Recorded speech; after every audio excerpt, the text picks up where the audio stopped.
স্বাগতম সবাইকে নতুন আরেকটি ভিডিওতে। আজ আপনাদের এই ইউএসবি সেফটি টেস্টারের টিয়ারডাউন দেখাবো। মূলত সেফটি টেস্টারটিতে একটি সমস্যা হয়েছে, তাই ভাবলাম খুলে আপনাদের দেখাই এর ভিতরে কি আছে ও এটা ঠিকও করি। দীর্ঘদিন ব্যবহারের ফলে এর আউটপুট লাইনে সমস্যা হয়েছে। আউটপুট লাইন লুজ হয়ে গেছে। দেখতে পাচ্ছেন আমি লোডার লাগিয়েছি, কিন্তু কোনো অ্যাম্পিয়ার শো করছে না। যখন লোডারটিকে একটু নাড়িয়ে দিব তখন লোড শো করবে। এই দেখুন, এটাকে প্রায় 4-5 বছর ধরে ইউজ করছি, তাই আউটপুট লাইনের এই লুজ কানেকশন হওয়াটাই স্বাভাবিক। তাই দেখতে থাকুন এটাকে কিভাবে খুলে ঠিক করি।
আমি ভেবেছিলাম হয়তো এই ইউএসবি ফিমেল পোর্টের সোল্ডারিং করা পিনগুলো লুজ হয়ে গেছে, কিন্তু আসলে এগুলো খুব ভালোভাবেই সোল্ডারিং করা আছে।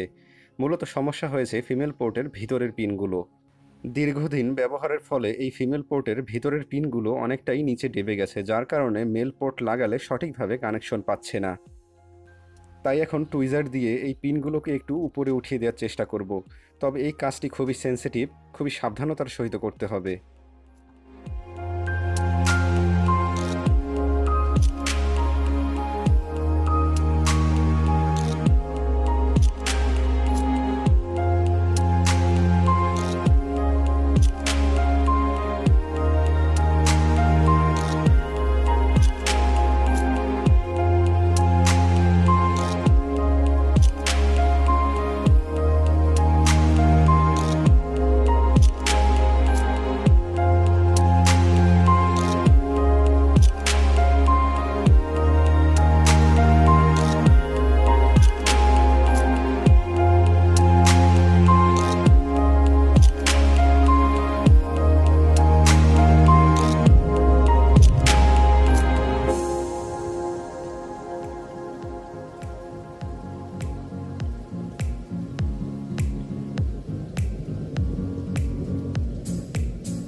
এবার দেখুন লোডার লাগানোর সাথে সাথেই লাইন পাচ্ছে।